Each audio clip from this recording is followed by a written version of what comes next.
Saya 25 tahun sebagai pengacaranya Prabowo. Semua perkara besar dia termasuk adiknya Hasim saya yang pegang.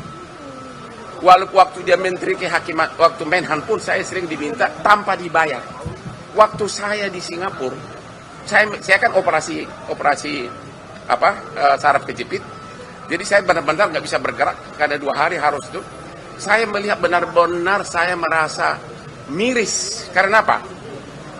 Jampitsus itu adalah yang dibanggakan oleh Presiden Prabowo karena dengan dia mendapatkan, negara mendapatkan sebagai Satgas PKH 300 triliun. Kemudian dalam 1 tahun. Dalam 1 tahun. Kemudian pengembalian kerugian negara dapat 130 triliun. Sudah 430 triliun kembali dibanggakan oleh Presiden. Bayangin orang yang kebanggaannya Presiden tiba-tiba dikriminalisasi bahkan tanpa pamit sama Presiden. Karena waktu saya di Singapura saya bikin akun bahwa nggak mungkin Presiden nggak tahu. Ternyata enggak. Itu 430 triliun. Lu bayangin coba. Disitulah saya merasa marwah dari klien saya yang sampai sekarang hubungan baik. Saya merasa tertantang. Walaupun saya namanya jadi sedikit karena 90% follower saya biasanya semua kasus viral yang melanggar hak asasi gua yang pegang gratis. Semua, termasuk Anda tahulah, semua yang di Indonesia ini. Mereka kalau ke Komnas nggak laku kasusnya. Kalau saya yang viral bom. Sudah 10 tahun saya begitu. Kasus Yupita, kasus polisi yang kemarin juga yang bikin, kasus Radit di Matar, kasus pesantren Lombok, kasus ABK kapal yang itu semua. Kalau udah saya ngomong sukses semuanya. Saya tidak minta imbalan apapun, walaupun semua konglomerat klien saya. Itulah saya terpanggil ya, karena saya merasa ada yang baik.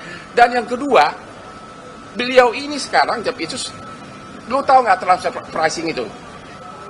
Dalam sejarah kejaksaan di Indonesia sejak zaman Majapahit, termasuk presiden-presiden yang sebelumnya, belum pernah ada kejaksaan, ya, ini aja sudah 430 triliun yang terkumpul uang berupa uang cash masuk negara. Apalagi dengan transfer pricing, lu tahu nggak ribuan triliun ruginya yang sedang diproses sekarang. Belum lagi yang nggak ketahuan karena zaman itu sudah berlangsung dari zaman presiden zaman dulu. Ya, berarti banyak oligarki yang terapa di sini terganggu. Ya, belum lagi kasus petrol, ya, si R yang lagi di Malaysia, belum lagi kasus MBG segala macam. Jadi benar-benar dengan melakukan itu terhadap Jampitsus ini, mantan Jampitsus ini, benar-benar saya melihat kurang penghormatan terhadap Presiden Prabowo. Itulah alasannya saya terpanggil. Saya tidak mengharapkan uang dari Jampitsus ini karena saya tahu tidak mungkin dia bayar saya mahal. Saya bayarannya super mahal di Indonesia. Ya, itulah backgroundnya biar tahu. Sudah kamu tahu semua bantuan hukum yang kita kasih, yang saya kasih itu banyak uang dari saya nggak usah bilang. Kasus Radit semua saksinya gue yang biayai. Kasus ABK kapal gue yang biayai ke Komisi 3. Semua, nggak mungkin. Puluhan pengacara saya kirim. Jadi bagi follower saya yang merasa kok Hotman sekarang jadi begitu, yang semula 95% sebagai pengagum saya, silahkan gue ambil resiko itu. Tapi di mana logikanya? Seorang bawahannya presiden, ya, justru mentersangkakan, mempermalukan bawahan yang lain yang adalah kebanggaan presiden yang telah mengembalikan uang kepada negara 430 triliun cash. Dengan cara seperti ini. Dengan cara tanpa diperiksa saksi, tenggelam, bung. Anda jawab sendiri, ada apa?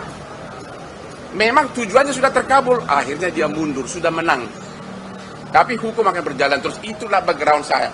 Saya tidak rela marwah Bapak Presiden yang adalah klien saya dibeli mata sama adiknya Hasim. Download Tribun X sekarang, menghadirkan lokal menjadi Indonesia.